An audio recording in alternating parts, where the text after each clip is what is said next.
Hello, fellow Rosarians. Thank you for joining me today. I'm sure that 90% or more of you recognize the person that I'm meeting with today. You also read his name in the description of the video, so it's no surprise. This is Michael Marriott. In the event that you are new to gardening, Michael is a very experienced Rosarian, and he has 35 years experience working as the head Rosarian at David Austin. He has played an important part in everybody's love of English roses, so don't just blame me. You can blame him also. He has intimate knowledge of over 200 David Austin roses and the breeding behind them. And if you read his bio, an encyclopedia-like memory, which we are going to ping here in a few minutes. He's an advocate for organic gardening, which I love. That's really important to me. He has designed thousands of gardens. And most interesting, I was looking at his bio. They have a David Austin garden in Japan. I had no idea. Let's see, he gives workshops and lectures. He does tours and he consults virtually. Michael also has an Instagram page with almost 5,000 followers, and I'm one of them. Well, thank you so much for joining us. I appreciate that you are here with us today, Michael. Hi, it's great to be here. Thank you very much for the invitation. It's always good to see real faces and talk to people. You know, on Instagram, you sort of it's just a name, and it's very difficult to see much about them. But it's great to actually meet up virtually. I agree. And when I first reached out to you, I shared that I think that because we live in a virtual environment, we don't often get the opportunity to go out and listen to the translation of them. And so I'm so glad that you're here with us to keep us straight today. We are getting ready to go into the holidays, and I'm asking everybody that I'm meeting with what their favorite gift was, garden related, that they were surprised. And maybe it will offer some advice to somebody who's looking for a gift. Do you have something for us? Yes, actually, it's a gardening magazine, but you actually be very hard to call it a gardening magazine because it's completely and utterly different to anything else you see in the garden world. So it's called Hortus. Okay. And it's published in the UK here, but you can buy it anywhere in the world, and they'll send it out to you. Oh, okay. So unlike all other gardening magazines, there's not a single color picture in it, no photographs or anything like that.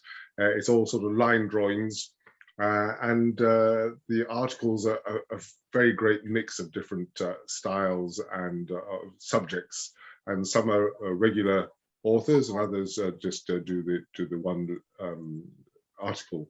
So, you know, if you're keen on gardening and want to just maybe go to a different layer of gardening rather than just sort of normal gardening magazine stuff, I think it's absolutely fascinating, wonderful. It's published quarterly, and yeah, it's several weeks of read. You know, you can sit down and read the whole lot, but you know, it's great to spin it out. Well, I'm going to make a note of that, because I think during the winter months, we're all digging into, you know, all of our books and reading, and we're also planning for our future gardens. So I'm going to plan on making a note that I need a subscription to that, so it'll keep me busy over the winter. So I went to your website, and I'll go ahead and put it up here for everybody. On your website, of course, you've got this wonderful bio, and with that, there are amazing pictures. That alone is something that you can lose hours in, looking at all these beautiful gardens that you've designed. Are those all your designs at those gardens? Gosh, I can't remember what pictures are. Probably not all of them, but certainly some of them. Yes, I think all the photographs were taken by a wonderful photographer called Howard Rice, and he and I have worked together for probably 20-25 years, and been round the UK trying to find beautiful shots of wonderful roses in beautiful situations. And so, yes, he's taken some really superb photographs of roses. They're really beautiful. I'm going to take some time and dig in on those. And then I see on your website that you also offer tours with your partner, Rosie. Tell us a little bit about those tours. Well, it's called Todd Garden Tours. And so Todd starts with two old duffers. Nice. We're neither of us very technically minded at all. in the more of the TV gardening world, and helped on lots of TV gardening programs. So we know lots of people, and so we've just arranged to go to these wonderful, wonderful private gardens, a lot of them private gardens, some more publicly open, and we lead them round, sometimes with the owner or the head gardener. And Rosie and I often disagree about different aspects of gardens, and so it makes for a very entertaining. Hopefully, when we take them round, people see a bit more into the garden, rather than if they go around on their own. Yeah. And this year has been tremendously popular. Of course, people have been stuck at home, and this year was the first chance for a long time to be able to go out and meet each other as well. So a lot of them were friends on Instagram already, and so they actually got the chance to actually meet up. So it's been tremendously successful, been great. So we're well on the way to planning all of next year's now. Some are sold out already, actually. Yeah, I did see that on your site. And now, are all of your tours, I think I saw it said 3 gardens per day. Are they all 3 gardens per day, or are they sometimes 2, sometimes 3? It depends. It depends on how big they are and how special they are. Okay. Yeah, so one of the ones is just such a super garden, and so it would be mainly that plus another little one. Well, it sounds amazing. I wish that I lived closer, because I would definitely take you up on those tours. I have a feeling that I'm going to be seeing you in June, because you are also, we're going to see you at Paul Zimmerman's tour. Is that right? Yes, that's right. Oh, you're coming on that. Great. I am. Oh, yeah. Yeah, no, that should be really good. Yeah, it'd be nice to see Paul again and see a few more gardens. Yep. Yeah, I can't wait. It is a dream for me to go see David Austin Gardens and any of the other English gardens. So I'm really looking forward to it. You've already contributed to thousands of gardens, so it would make sense that you provide services for virtual consult. Do you want to tell us about that? Yes. So that's the advantage of with all Zoom and everything like that, is that people can contact me and share photographs, and we can talk about it on Zoom as well. So look, it's not often that people have problems of roses, and it's often a very easy solution to it, or a very easy to find what the source of the problem is. Although having said that, one of the first things, if I ever visit a garden where the roses aren't growing properly, the first thing I do is I say, well, give me a spade and let's dig a hole and see what's going on underground. Yes. And actually, very often that tells me the answer. But obviously, people can do that remotely as well. And so see what's going on. Maybe there's too much competition at the roots from trees or shrubs or something like that, or hedges. Or maybe it's waterlogged or too dry, or the topsoil's too shallow. Or the other thing is to get the soil analysed. So obviously there's the pH, whether it's acid or alkaline, but there's also things like phosphate and potash levels. And people often a bit too over generous with applying their phosphate and potash, and you end up by poisoning the soil and the plants don't grow well. And so yeah, I do a fair amount of that, and it's always good to be able to help people grow roses much better, because roses are tough as old boots, really. And as long as you get the right varieties, that's always the secret. Is some varieties are absolutely dreadful and some are absolutely brilliant. So that's the first thing, is to make sure you've got a good variety. And if you've got a rubbish variety and you're struggling, one of the best things to do, you Americans have a most wonderful phrase, which I always share with people in the UK, shovel prune. Yes. I actually heard that for the first time, maybe, I don't know, 6 weeks ago. And I laughed so hard because I've never heard of that. It's a brilliant phrase. So yeah, I'm busy spreading it throughout the UK now. Well, and it's funny. I think somebody on my Facebook page had mentioned, I give my roses a warning if they're getting ready to be shovel pruned, and I just put the shovel next to them to let them know what's coming if they don't pick up. Yeah, it often works very well, actually. Well, and I think that when we talk about consulting virtually, I think a lot of people often know kind of what they're going for, but they need a little help taking it to that next level. And in your vast experience, you can offer different to get that look. You know, if we send you a picture of something we see in a magazine, you can help us bring it to that. Yes, yeah. So it's, if you're, if you haven't done it for a long time, it's actually very difficult to know what plants and design tricks of the trade and things like that. And of course, then it's climate conditional as well. So, depending on what part of the states you live in, you might want to have completely different varieties.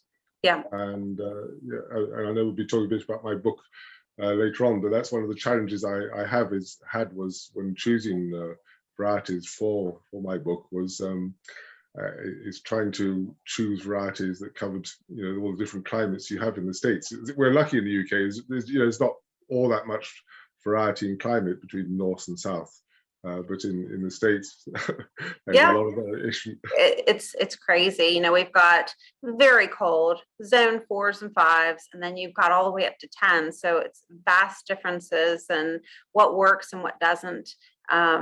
So let's talk about your book. You brought it up, so I want to hear about this. I am very excited. Tell me. All right, yes. So it's being published by the RHS, which is the Royal Horticultural Society. And so somebody from there contacted me earlier this year, I think, or was it end of last year, and said, would you like to write a book? Oh. Yeah, right. You're like, well... Not really, but anyway, Rosie, my partner, persuaded me it was a good idea. Yes. Because I'm not a natural typer at all, and all my typing is done with one finger. Okay. One finger does the capitals, and this finger does everything else.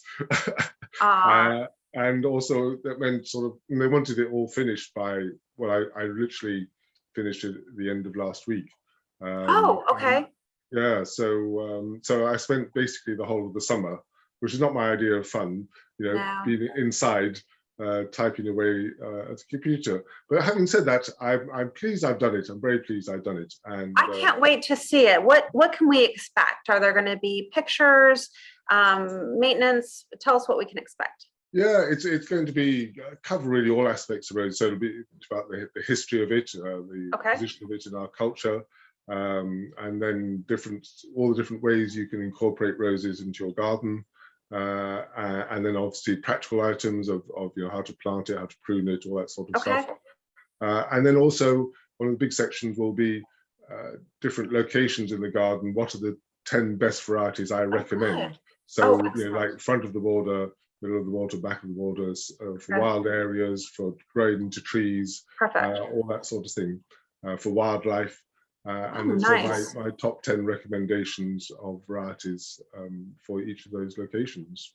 Well, I'm very interested, and right off the bat, I mean, I love the idea of roses for wildlife. So I can't wait to see what you put in there. Yes, yeah, I'm very pleased with it. It should look good, and people who've chosen the photograph, I said right from the first chat with them, I said I'm going to be very fussy about my photographs. I've had a lot of experience from David Austin's of looking at photographs and choosing the best ones. So I think they got a bit fed up with me in the end. But I was determined to have really the most beautiful, the best photographs possible. So I think it should be a very beautiful book. Whenever I hear, that you've worked for David Austin for so long, I think that there's so many people who are in the same situation as me that we just start dreaming about how amazing that would be to walk through those gardens every day. It's just a dream job. Yeah, I was very lucky, if I was in the office and felt a bit, oh gosh, too much going on, I would just walk down to the garden. Within a minute, I'd be in the rose garden. I could walk around and I could smell some of my favorite varieties. Oh, yeah.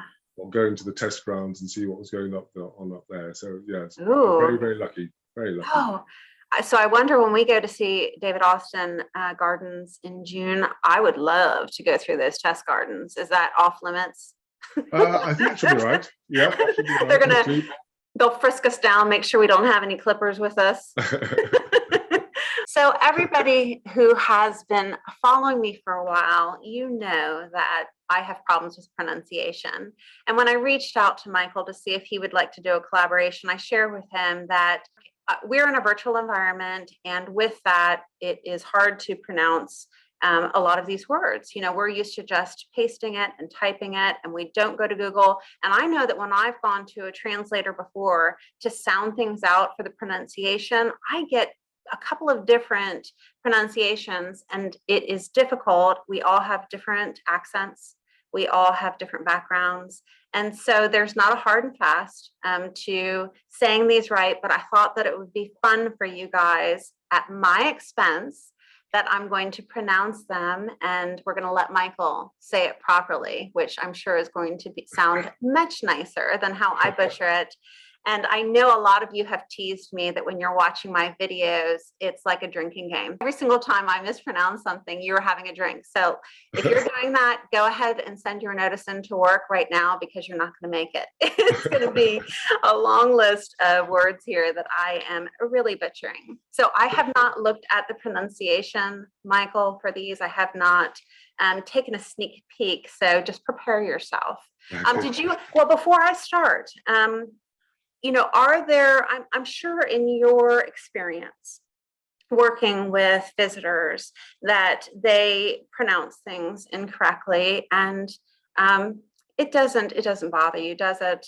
I mean, because I think that people worry that that they're really hurting somebody's feelings, that they've put so much time and effort into creating this beautiful name for this rose, and then it's mispronounced. Do you want to share anything about that before I butcher some?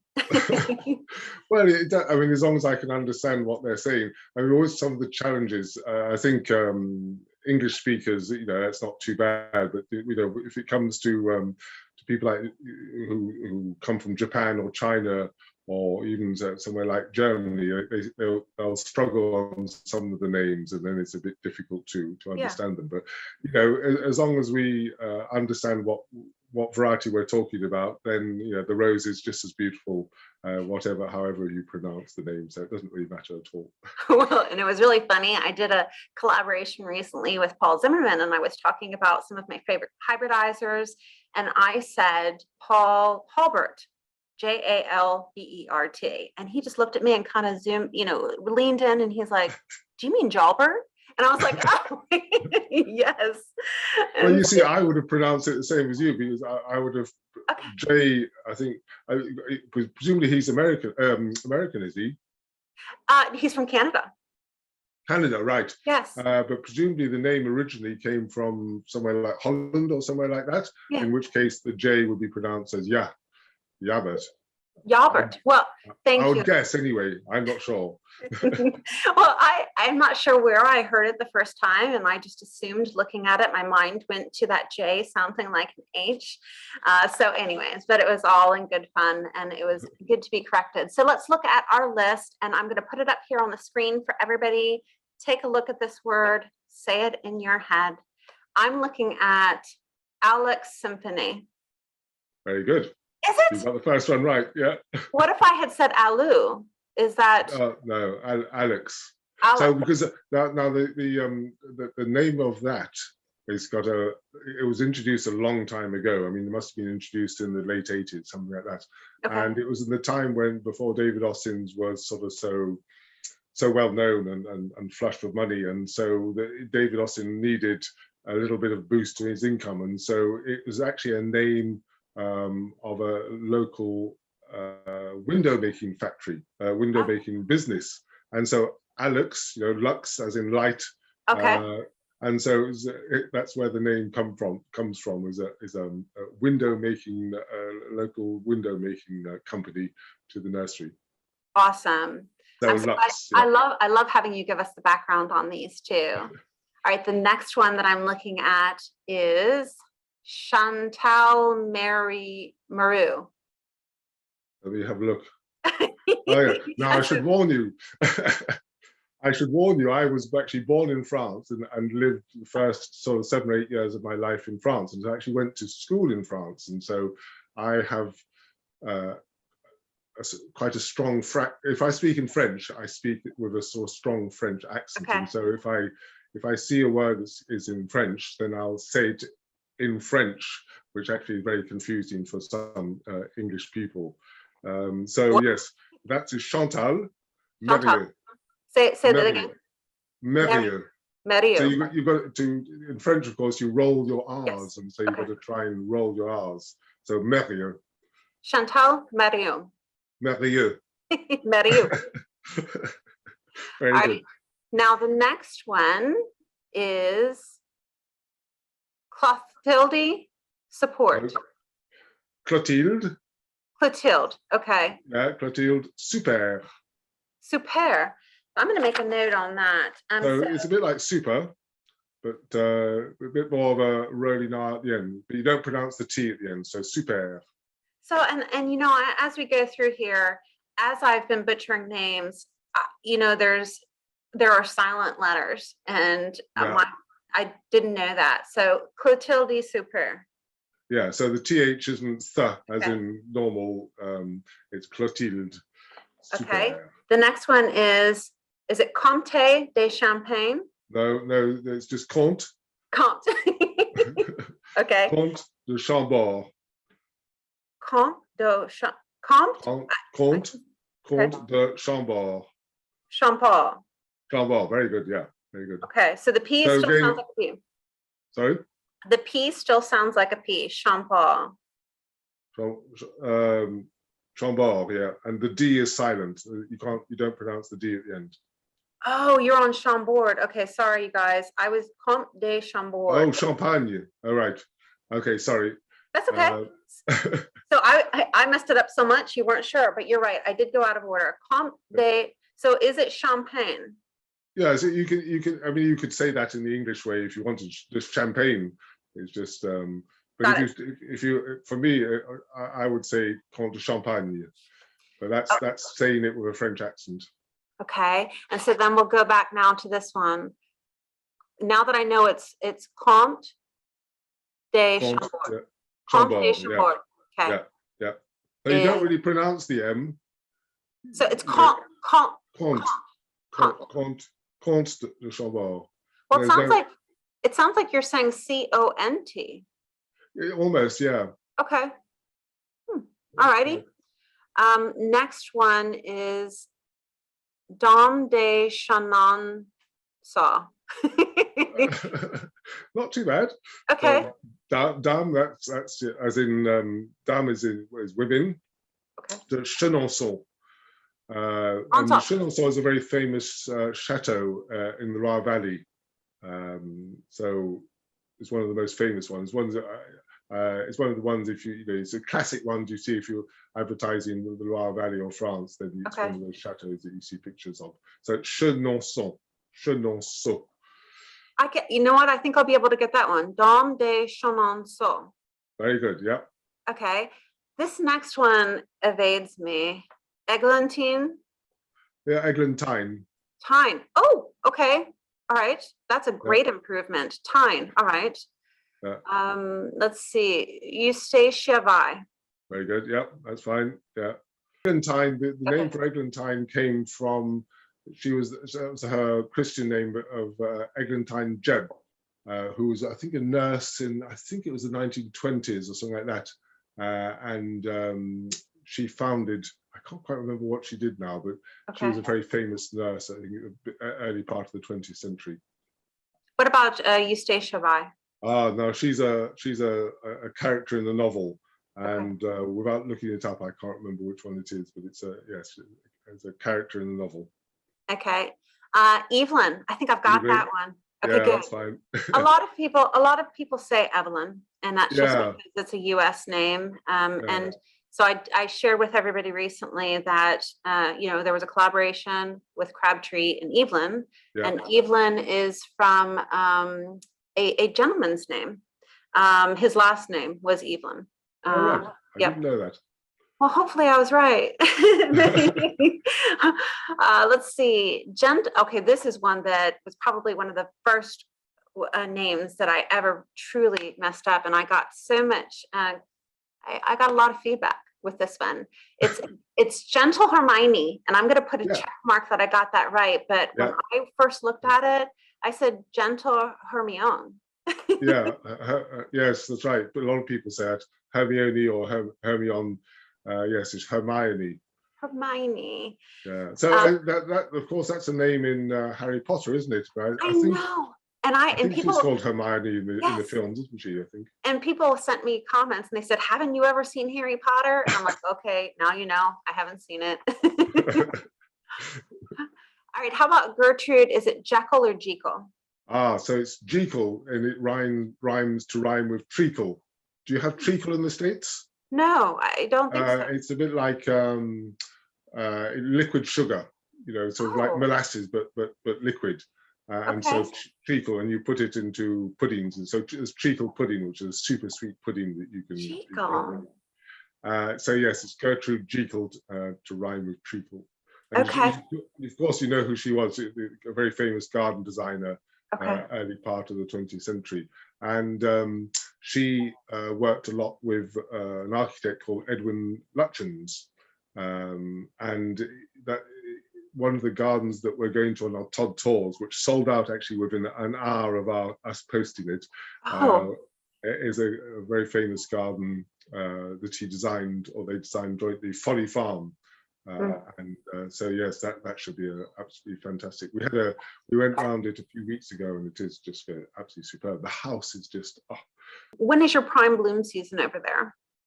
For roses, it'll be second half, well, between early June and early July, depending on where you are. Okay. But of course, some of our gardens aren't necessarily rose orientated. They sort of just beautiful. Some of them are, but a lot of them are just very beautiful gardens.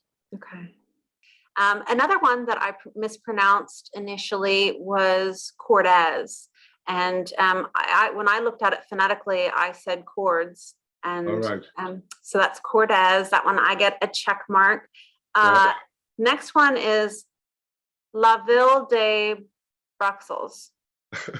Well, that's right. I mean, that's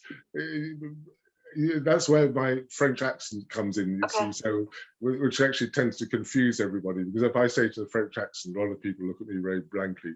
So it's La Ville de Bruxelles. But yes, if you anglicize Bruxelles, and it's just Brussels, but of course that would be spelt differently because it was Brussels, I suppose, something like that. So being with my French upbringing, I say La Ville de Bruxelles.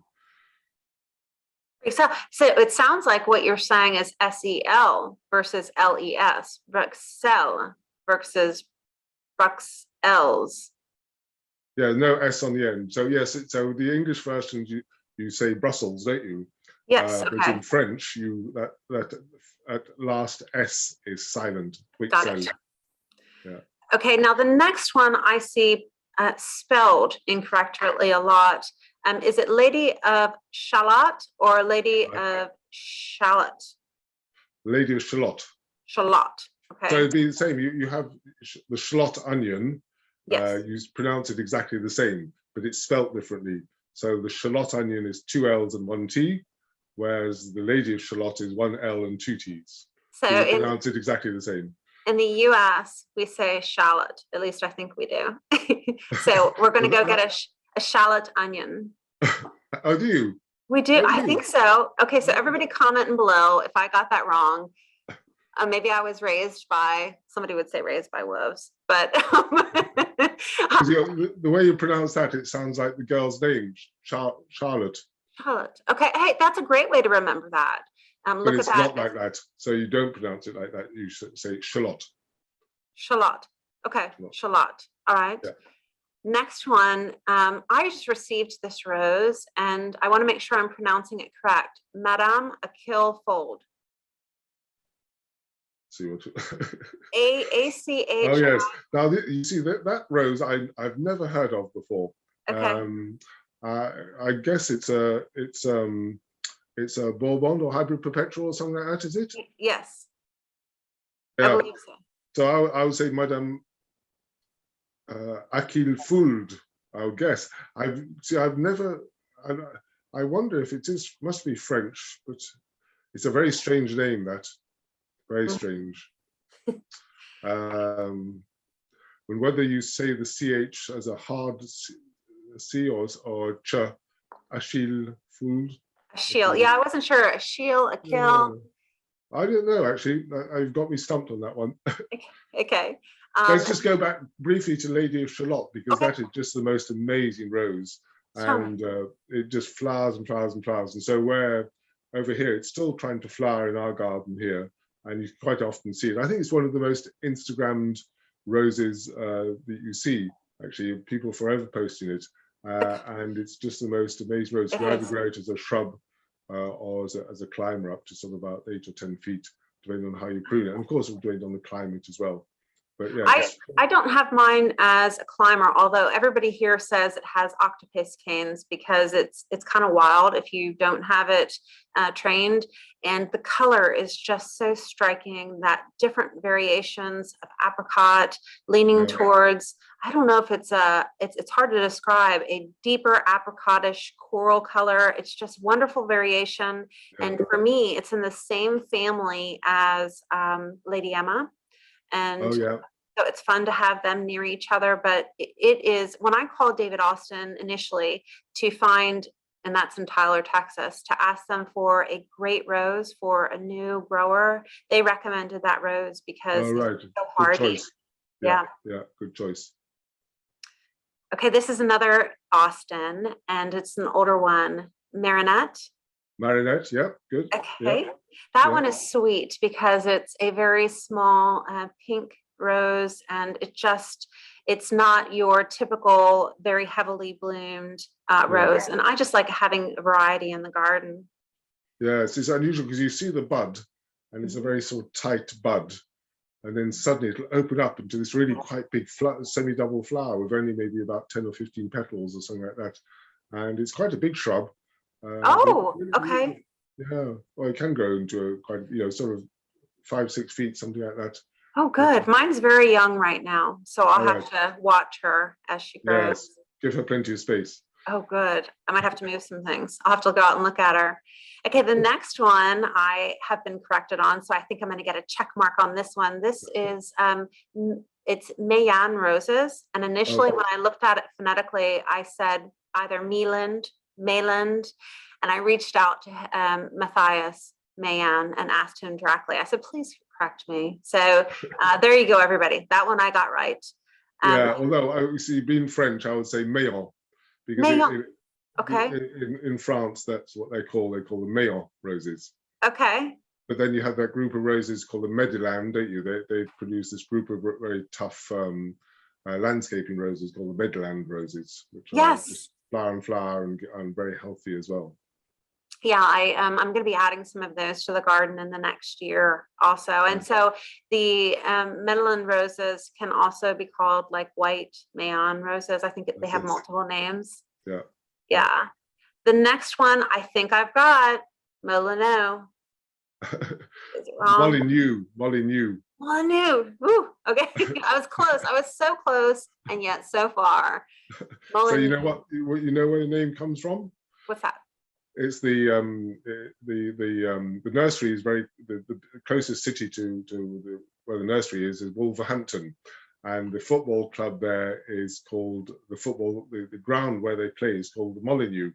And so David Austin and his sons actually were very keen supporters of the Wolverhampton Wanderers, I think, which are the Wolverhampton football players, clubs, whatever they call them. So it was named in honor of the ground where they played, the Molyneux. Oh, very nice. And their color is yellow. Yeah, they play in yellow. That's their color. I have a new Molyneux in my garden, and so I haven't really seen it grow into its full color. I can't wait until next season. I think it's going to be fantastic. Yeah, it's quite a short rose. It's one of the shorter ones, called compact little rose, quite upright growth. But good color, good reliable rose. Yeah. All right, let's look at the next one. I would say this is Noisette. Tell me. Noisette, yeah. Very good. I was thinking, so the way that I'm pronouncing it is NWA, Noisette. So is it Noisette, or so it's okay, Noisette? Noisette is very good, yeah. Okay, excellent. How about the next one is Redoute? Is that? Redoute. Oh, that's Redoute. Redoute. I never would have added the E. Okay. Yes. Well, it should be. I think it should be an accent on the. Okay. You know, of course, he was the very famous artist who Empress Josephine got to paint lots of beautiful, beautiful paintings of old roses, and that would be, was that beginning of the 19th century? I can't quite remember the dates now. Was it end of 18th? But it's those sort of classic old rose paintings that you see everywhere, you know, on even things like tea towels and tablecloths and things like that, and curtains, and most beautiful paintings. But yes, Pierre Joseph Redoute. Excellent. I'm gonna Redoute. Yeah. Okay, I think I've got the next one, but then I also am very confident and I'm always wrong. Reine de Violette. Yeah, very good. Yeah, Oh, Reine de Violette. Yeah. now the Yeah. next one, at a quick glance, I know that I'm not alone when I look at this next name because I want to put an extra N in there.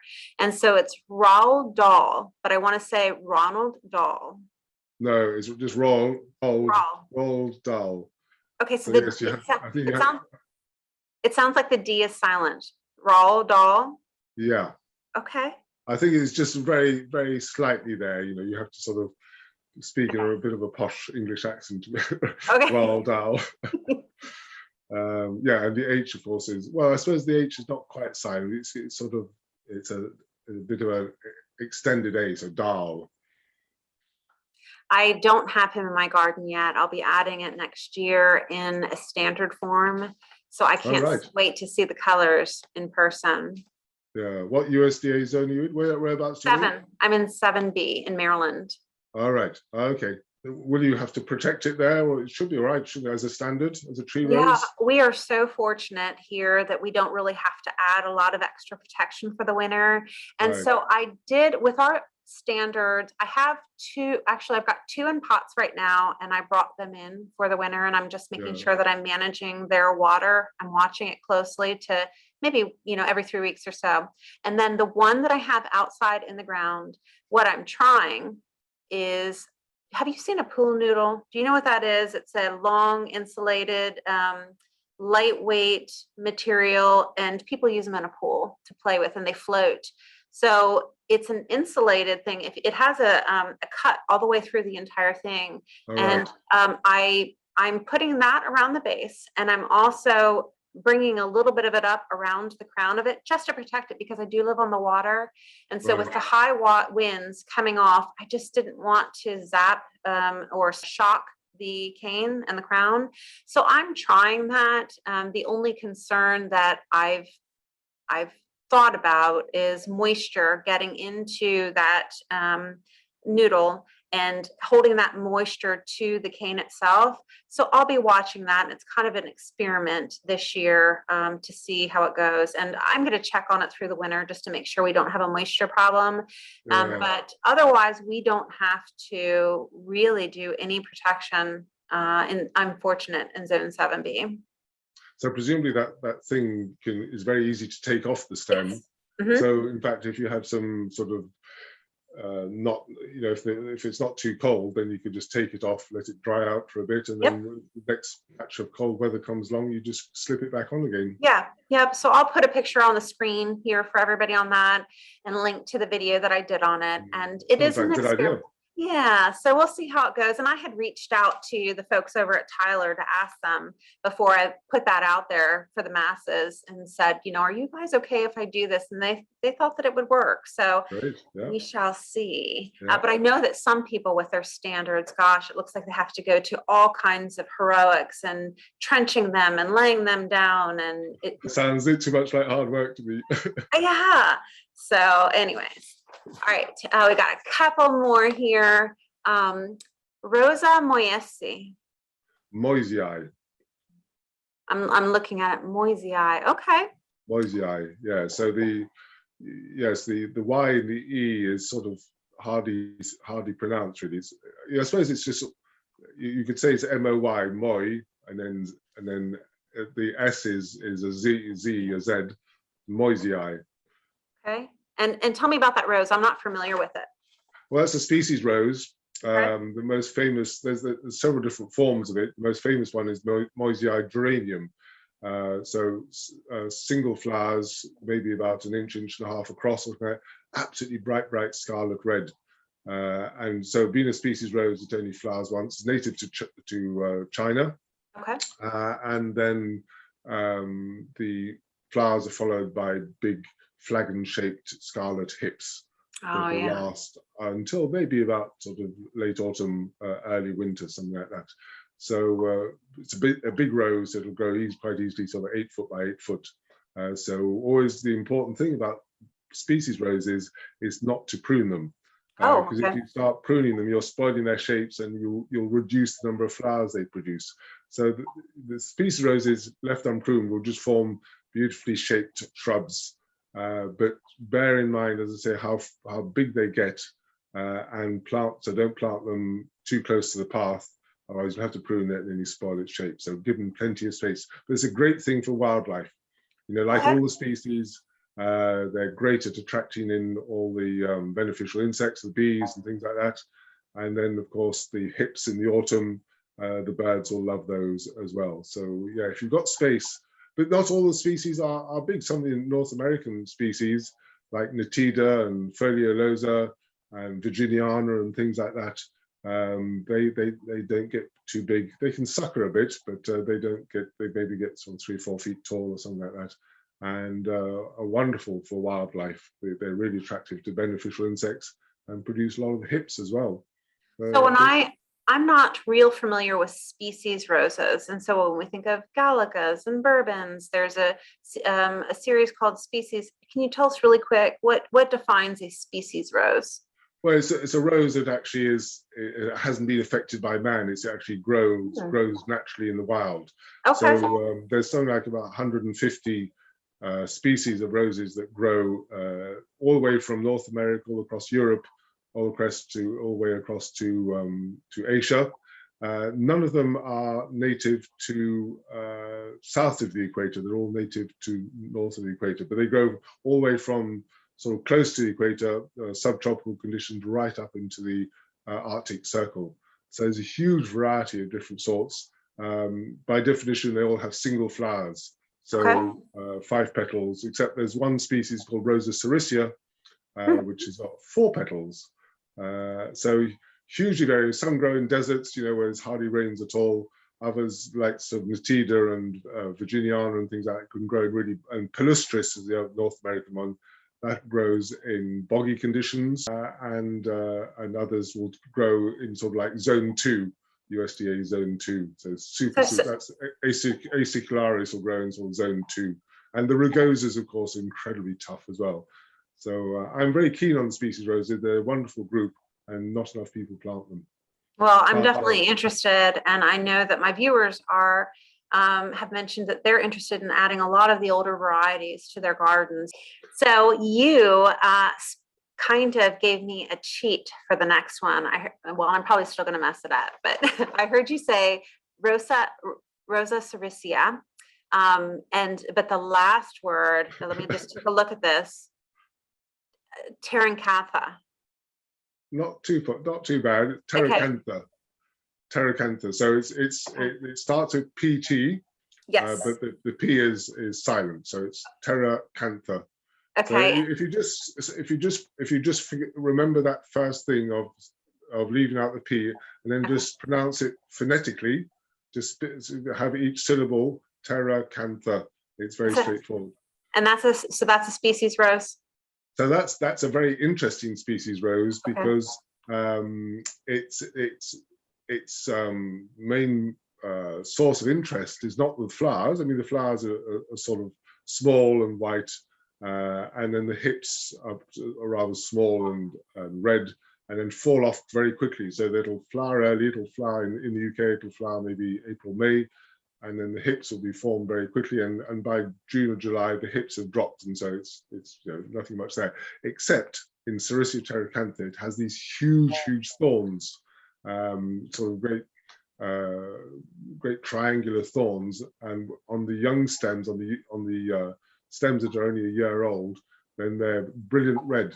Okay. And so if you have the sun shining through them, there's these fantastic red thorns. And so I've just said to you, you should never prune species roses. And of course, there's always the exception that proves the rule.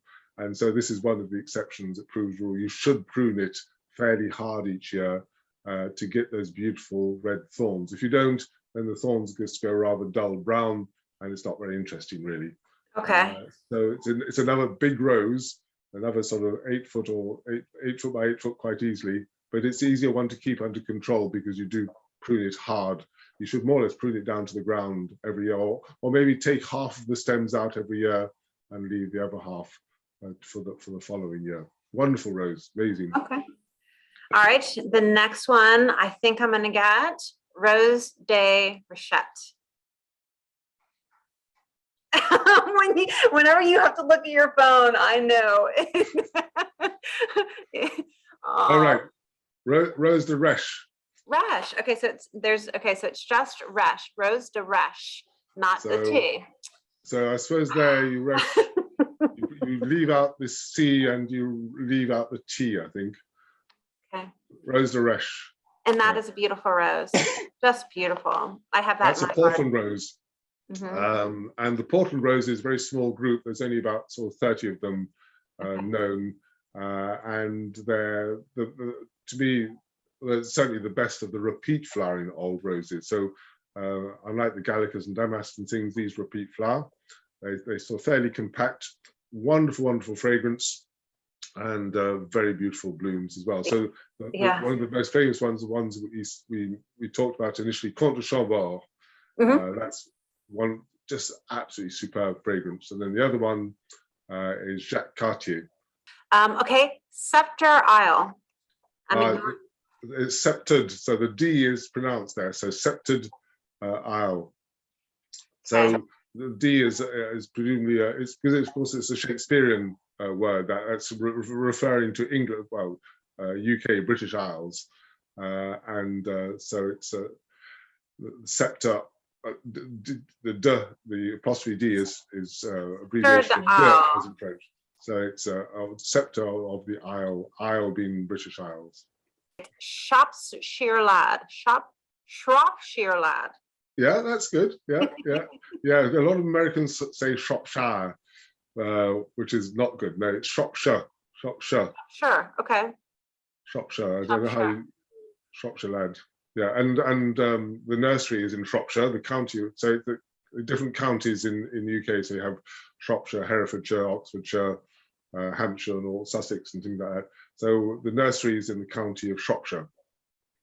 Okay, the next one, I have really butchered this one, and I got some feedback on it. I know I'm going to get a check on this one. I think it's Sir Emmanuel. I said. Oh, yeah. When I looked at it initially, I said Sour Emmanuel, but it's it's Sir. So Sir is sister. Okay. So that's interesting, and that I thought Sir SIR as in Mr., but I do know that it's also called Sister Emmanuel. So, okay. So sister as in a nun. Tess of the D'Urberville. Yeah. Yes. Yeah. So that was, of course, a Thomas Hardy character. There's a book called Tess of the D'Urbervilles. You do pronounce the S on the end, Tess of the D'Urbervilles. Oh, okay. Because I had said Tess of the D'Urberville, but it's D'Urbervilles, plural. Yeah. Okay. Yeah. That is I just added that to my garden last year, and she is really climbing. And so I'm going to try to peg her next year to see how that goes. Yeah. A brilliant scarlet flower. Mm-hmm. Beautiful. Yeah, lovely fragrance too. Now the next one, I am pretty sure I'll get right because I had to look it up. Who knew that I said the Alnwick rose initially, but then I later found it's Annick, the Annick rose. Is that right? Yeah, so the L and the W is lost. So it's the Annick rose. I couldn't believe that. I was like, man. All right. And actually another rose breeder, rather northerly, I think, introduced a rose which he called the Annick rose, and it was Annick as in how you would think it's pronounced, so ANNICK. But so you pronounce them exactly the same, but yes. So the Annick rose, that was named for the Annick Castle is up in Northumberland, owned by the Duke and Duchess of Northumberland, and she had this huge wall garden that was just full of Christmas trees, and so she decided it was such a waste, and so she decided to have a wonderful garden in there, and so got a very famous designer to do the design, Peter Wertz from Belgium. And her remit for the garden was that at the weekends, the parents would say to the children, "Oh, what should we do this weekend?" And they say, "Oh, let's go back to Annick Castle because we had such a lot of fun." But it's actually, so the children would have a lot of fun because there's lots of things for them to keep them entertained. But actually, horticulturally, it's very good as well. And it included a very big rose garden that I helped to design and choose the roses for. And it also includes a huge tree house. Oh, how fun. Yeah. Way up into the trees. So yeah, it's an amazing garden, actually. Amazing. And Harry Potter was partly filmed there as well. I think where he's flying, that game he plays where they're chasing through the air on their broomsticks. Okay. I think that was filmed there. Oh, fantastic.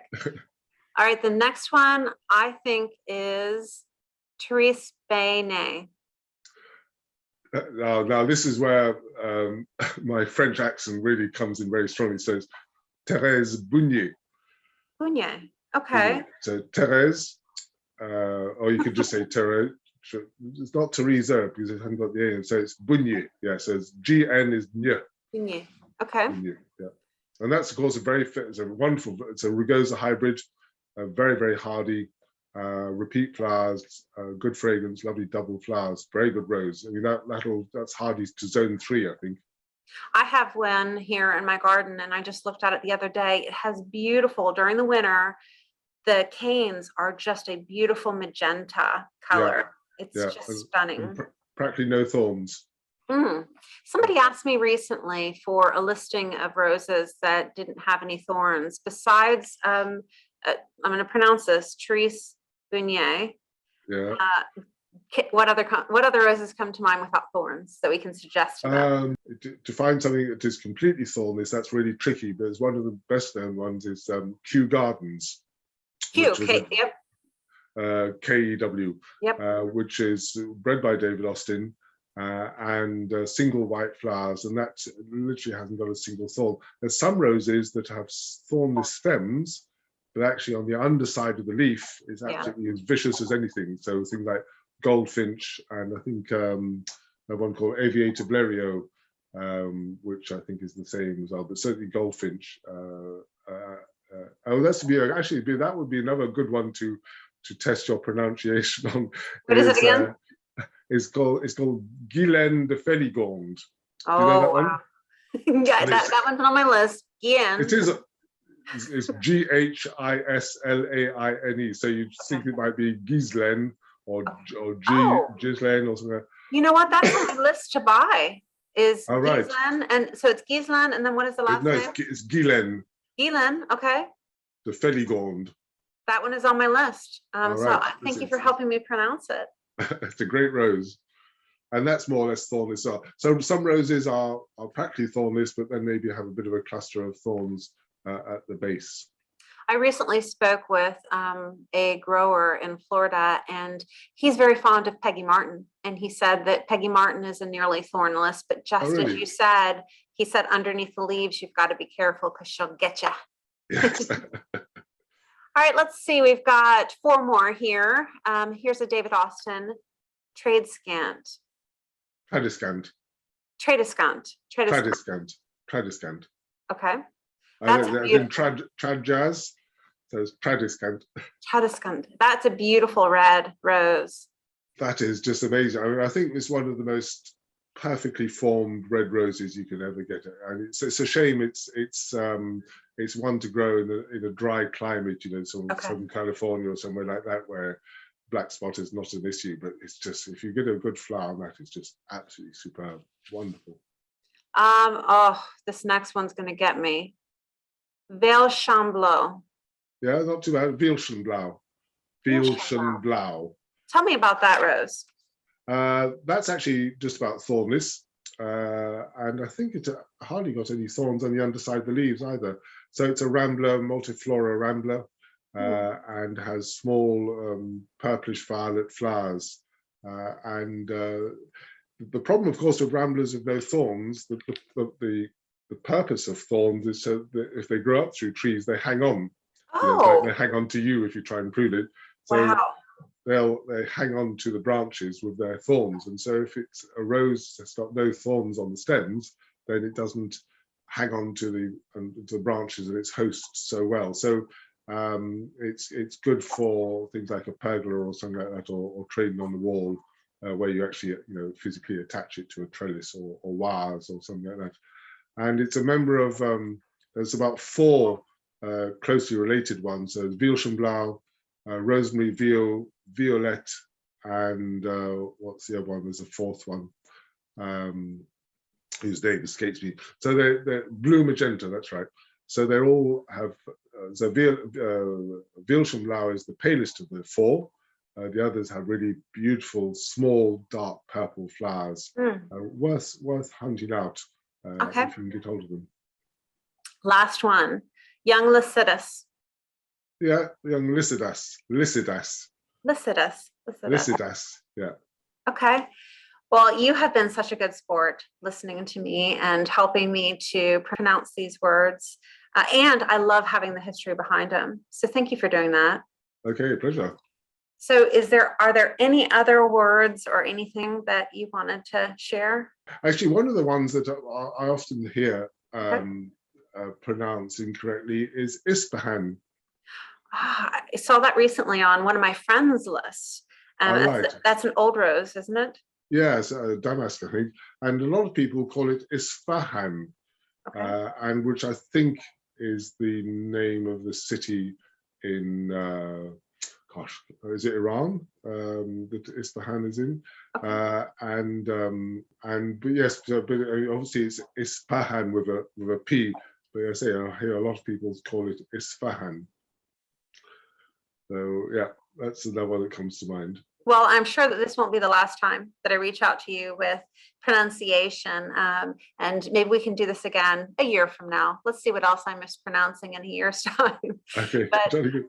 I think it's important, and I'll stress to everybody, just to try to get in with people in real life. Whether you can get in with some kind of a rosarian group that meets on a regular basis, it's important for us to meet in person so that we can learn to not only share information, but our pronunciation. There's no other way that we're going to be able to do it unless we are meeting in person. And, not only do I have my Facebook groups, and it's, the garden enthusiast group and Rose Geeks, but one thing that I want to share with you is that I'm going to be starting to host a monthly meeting, if that interests you. And if it does, go to the Rose Geek Facebook page, look for information there, but it's going to be a once a month meeting where we are talking. And if you just want to sit and listen, that's okay too. You don't have to say anything, but we're going to have presentations, people come in to speak, and just talk about all things rose related that came up over that month. So if that interests you, please make sure that you check it out or just get involved some way in your community. So thanks so much for joining us, Michael. I really appreciate your time. Oh, pleasure. It's been great talking to you. Okay, well, thanks so much. Have a happy holiday, everybody, and I'll talk to you soon. Bye-bye. Bye.